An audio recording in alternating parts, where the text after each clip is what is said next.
નમો આદિનારાયણ વિસર્જે વૈરાટ ચિંતા વિનાશિની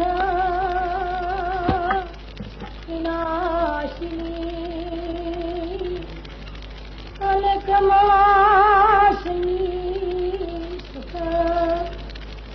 વિષભુજાન સુવાહિની માતૃ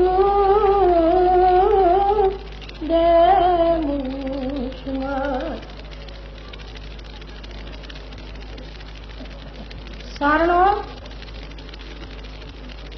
આદિથી એ સરસ્વતીના ઉપાસક હતા.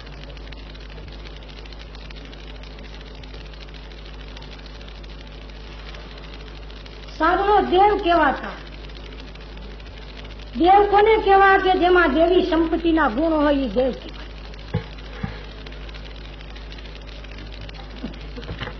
દેવ હોય માંસાહાર કરતો હોય દેવ નો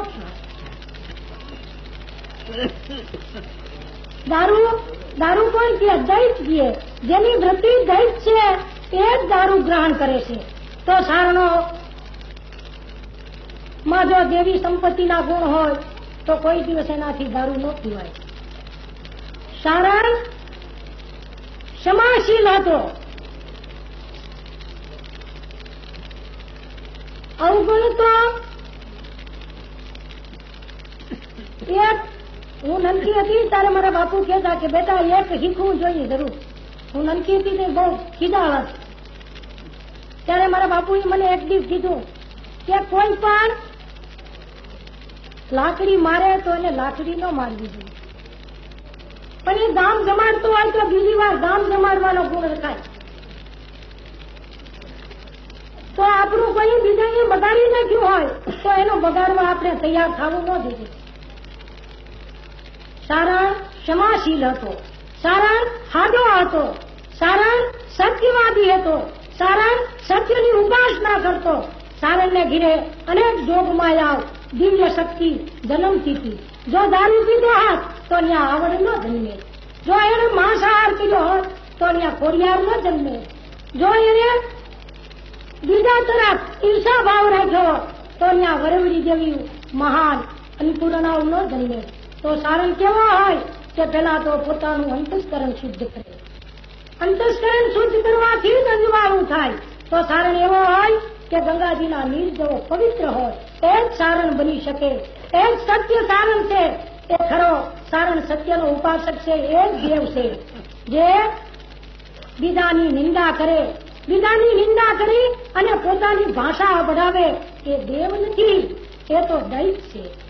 એ એની સરસ્વતીને અભરાવે છે. તો સારણ કોઈ દી બીજાના અવગુણ સિંધતા ન હીકે અને સારા એને હારે રસ્તે વાળે એનું નામ સારણ છે. તો ખરેખર આ સારણ જો બનવું હોય, જાતિને જો આગળ વધારવી હોય તો આપણે સરસ્વતીના ઉપાસક થઈએ. મહાભારત હું એક દિવસ વાંચતી હતી ત્યારે યુદ્ધકાળ જયારે શરૂ થવાનો થયો ત્યારે કૃષ્ણએ અર્જુનને કીધું હે અર્જુન તારો વિજય જો તું ઈચ્છતો હોય તો જે સારણો દુર્ગાના ઉપાસક છે એ દુર્ગાની તું આરાધના કર તો તારો વિજય થાય. તો સારણો ભયાનક કાળિકાના ઉપાસક ન થાય. સારણની દીકરી સાણવાહી ના કરતી હોય, ગાયુના સાણો ઉહડતી હોય અને જોગમાયા હોય અને આ રાજ આઈ કરણીથી ગાયું નો એક મોટો ઘેરો રાખતા અને રાજકારણમાં કેટલા બધા હતા કે જેમ રોટલાનું પડ બાઈ મારા વાળે ને એવી રીતે આખી રાજ સત્તાને વાળી દેતી. એનું આતમ તેજ, એનું ઓજાસ એ કઈ શીખવાડ્યું નથી આવતું. એ તો માના ધાવણમાં આવે. એ માં એવ્યું બનો, વરવ્યું જેવ્યું બનો, આવણ જેવ્યું બનો, ખોડલ જેવ્યું બનો. ના સિનેમાના ગીત ગાતા એ તો આપણી સંસ્કૃતિનું અધોપતન થઈ ગયું છે. આપણી સંસ્કૃતિ એટલી બધી ફેરમાં રહીએ છે એ સર્જુના ગુંડાર થતા. એ આપણે બીજાને રીઝવવું એ તો મહાપાપ છે. આપણા આત્મામાં આપણા શરીર પંચ હાથ આપણું આ જે દેહ છે એ માનવ દેહ છે. એમાં જે બિરાજેલ એક નનકડો એવો અંગુષ્ઠ પ્રમાણમાં જે ઈશ્વર શિવ બિરાજે છે એને જો રીઝવવો હોય તો સારણ શિવનો ઉપાસક હતો. તો આપણે એને જો રીઝવવો હોય તો સારણ પોતાના શિવને રીઝવવા ખાતર દાન કરે, ન પરાયાને આનંદ કરાવવા માટે નહીં.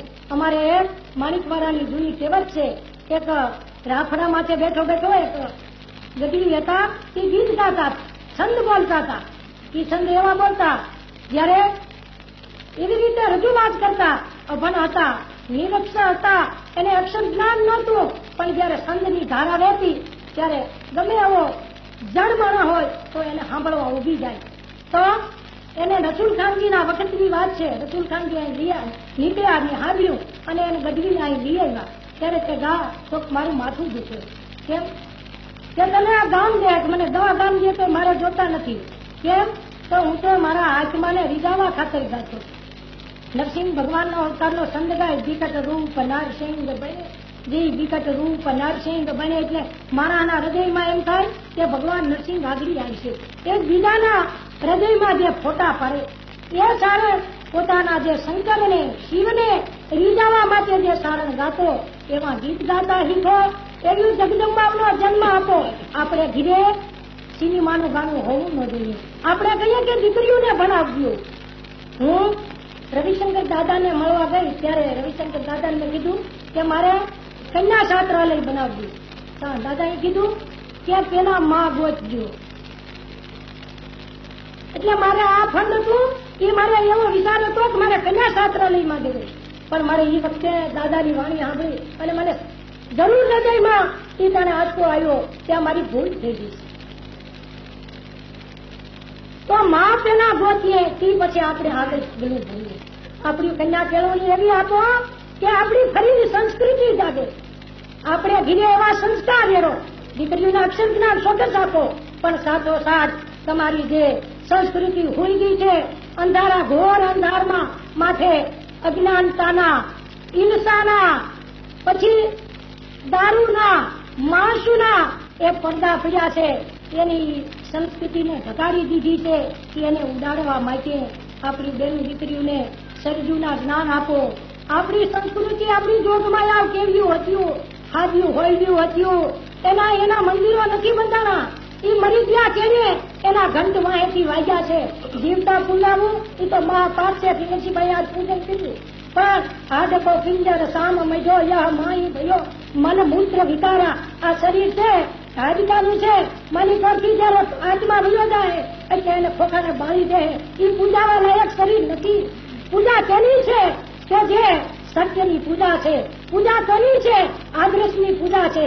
એક તરવાડીઓના હીરા માણસ અને ભેગા હોય, મુગટ પહેર્યો હોય અને તરવાડીઓના હીરા પહેર્યા હોય એને માણસ નમવા નહીં જાય, પણ એક આવો લંગોટી બંધ થઈ છે એને જઈ અને લાખોના તાજ જળી જાય. એનું કારણ શું છે કે જે એનામાં સત્યતા છે, એનામાં દયા છે, એનામાં નીતિ છે. તો આદર્શની પૂજા છે. તો સારણો મંદિરો, સારણોની આયુના ક્યાંય મંદિર નથી. એક ભાવનગર મહારાજા સાહેબે મંદિર, એક કરણીજીનું બીકાનેરમાં બંધારું, બાકી સારણોની વેદકાળના જેવી એની પૂજા છે. સારણોએ ત્રિશુલનો કટકો હામો રાખી અને એની દેવીની આરાધના કરતી. ને હું નમકી હતી ત્યારે અમારી બેનું નીકળ્યું જે ગીત ગાત્યું, જેને જોગમાયા રમવા. ક્યાં આપણી સંસ્કૃતિ, ક્યાં આપણું અહીં જીવન, ક્યાં અહીં આપણો આદર્શ? આપણે અત્યારે અધઃપતનને માર્ગે આવ્યા. તો ખરેખર ફરી ઈ આવડીનો જન્મ આપવો હોય તો બેનું દીકરીઓ એવા મૃત લે કે જયારે મુસલમાનનું સલ્તનું આવ્યું ત્યારે અનેક બહેનોના ચીર હરાણા, પણ સારણોની બેનું દીકરીઓના ક્યાંય ઇતિહાસમાં દાખલો નથી.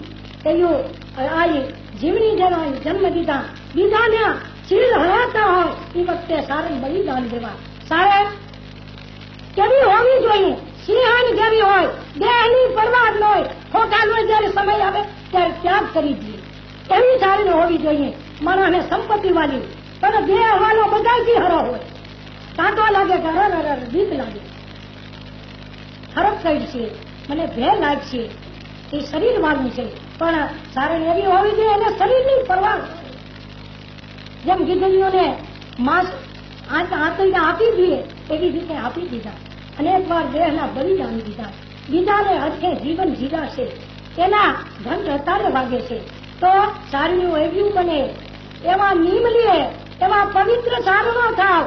આ તમે અત્યારે બધા ભેળા થઈ અને આજે અત્યાર સુધી તો આપણે ક્યાંય દાખલા નથી, મારી નાખ્યું છે. આ મારો ઘરા જાય કે માથું મરી, એવા કરોડો દાખલા છે.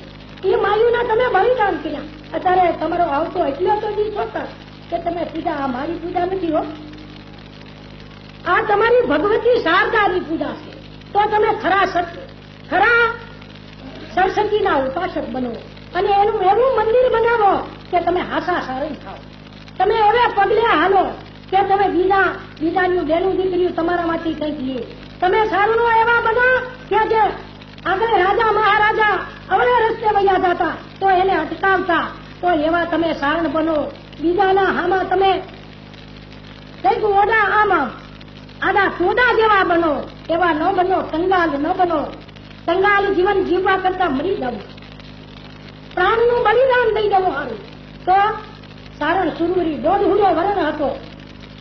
તો જનની જણ તો ભક્ત જણ કા દાતા અને કા શું, નહીં તો રેજે વાંડની મત ઘુમાવજે. તો આપણા ભક્ત બાપુ વટાણે બિરાજે છે. મારા તો ભાઈ થાય, અમે બેનભાઈ નું એક જ ગોત્ર છે. એને માતાજી જાજુ આયુષ દે અને એને આ બીજ રોપ્યું છે. એ બીજ અત્યારે કચ્છમાં ફળી ફૂલ્યું છે અને આ જુનાગઢમાં ફળ્યું છે. અને માતાજી ની દયા થાય તો આપણે હજી કંઈક એવું કાર્ય કરી જાઉં કે જે આપણી વિધવાઓ બેનું દીકરીઓ માટે કંઈક આપણે એને મદદરૂપ બનશું, એવું કાર્ય કરશું. બીજું, આ સાંધી જે છે એનો જે ખર્ચ કાઢતા જેટલી સાંધી બચે એનું સાહિત્ય ફંડ, ભગત બાપુના નામનું સાહિત્ય ફંડ, એમાં આપણી જોગમાયાનું, નરહરકૃત રામાયણનું, પાંડવ સંહિતાનું અને બીજા જે પવિત્ર સારણો છે જેના કોઈ નામે નથી છપાણા એવા સારણોના ચિત્ર છપાય અને આજથી આ દુલા કાગના નામનું સાહિત્ય ફંડ શરૂ.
જગદંબા